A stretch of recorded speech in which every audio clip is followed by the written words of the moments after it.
Howdy y'all, it's your favorite trainer in the belt buckle. Today, we're gonna teach you how to study for the NASM-CPT. I know you want that piece of paper. It says you're certified. Well, guess what? We can help you get there. 6th edition NASM-CPT, we've helped over 600 people pass. If you're not familiar with Show Up Fitness, it's where we teach great trainers. You go through our internship in class, you get the hands-on learning. The average trainer just studies this textbook, and it's confusing as hell. So let us help you pass this. Just because you get that piece of paper doesn't mean you're going to be great. We go through an internship class, get the hands-on learning, 2 months, San Diego, Los Angeles, soon to be Texas, soon to be the East Coast. You need the hands-on learning. Just do it as textbook? Come on now. That's not going to make you a professional, but what we can do is we can help you pass the NASM. And so here's what you need to do. Number 1, you need to show up for our study guide. We've had over 600 people pass the NASM-CPT. We've had over 15 during quarantine. And our best experience yet, we had someone pass it without even using the textbook. 28 days is what it took her, just by going through the study guide. Now, I understand NASM does a great job of tricking you into getting the CES to PES and all that other bullshit. And if you got it, that's okay. Try to get a refund. But if you don't have the funds to invest into our study guide, your next bet is to go into how to prepare for the NASM-CPT. Don't read the textbook. Most importantly, do not read the NASM-CPT 6th edition. There's way too much esoteric information. Esoteric, the word of the day, just confusing. It's information that your clients, 1, don't give a rat's ass about, but number 2, a lot of it's outdated. So don't read the textbook. Save yourself a lot of time and energy. You gotta start working with people. So the sooner that you can get that piece of paper, the quicker you can get into the right hands of a mentor, someone like Show Up Fitness, who can really help you learn the life of a trainer. Focus on chapters 6, 7, and 14. I would read those ones. 6, 7, 14, I'll repeat that. So if you were to read anything, 6, 7, 14 would be your best bet. You need to know the acute variables in chapter 14. You need to know the overactive, underactive muscles, which we'll talk about here in a second.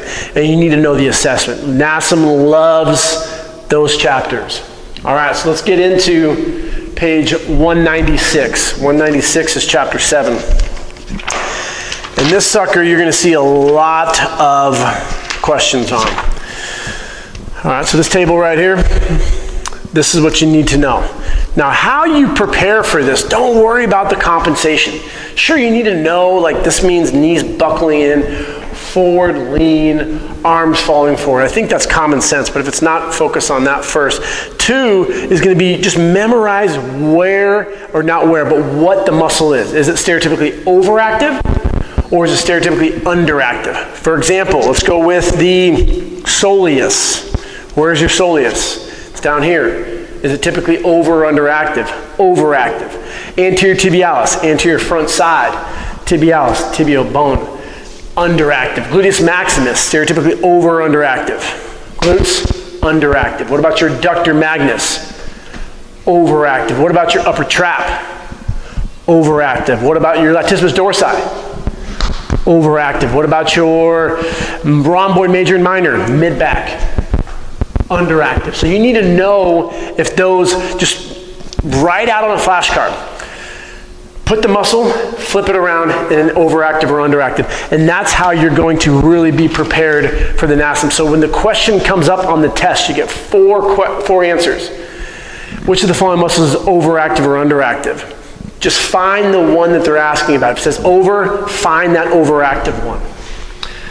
After you hone down on 6, 7, and 14, don't read any other chapters.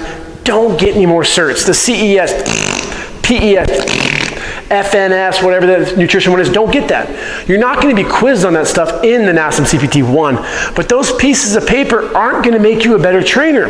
You need to go through an internship. I can't tell you how many people reach out to me, send me DMs and say, you know, Chris, I got this piece of paper. I feel good, but I have no idea how to train. It's kind of bullcrap in my opinion. It's like a doctor going through school. They finished a program, they've never worked on someone, and now they say, hey, come work with me. I want to gain experience. What? No, you do not need a certification to train people. In Show Up Fitness, it's a 2-month course. You're going to learn anatomy, But we quiz you, not by multiple choice questions, because your client's never going to be like, you know what, my rotator cuff muscles hurt. Is it the supraspinatus, teres major, upper trap, or the rhomboid? No, you got to know that stuff. 17 muscles of the shoulder, planes of motion, flexion, extension. What are the agonists for that? abduction, adduction, internal rotation, external rotation. We teach you the 40 around the hip, 17 here, but more importantly, you get hands-on learning. If you like this video, make sure to leave a comment, follow us on Instagram and YouTube. We'd love to help you out. Once you pass the NASM-CPT, shoot me a DM and I'll give you a week free of the online internship. Classes start every month in San Diego and Los Angeles. Favorite trainer of the belt buckle. Have a great day, y'all.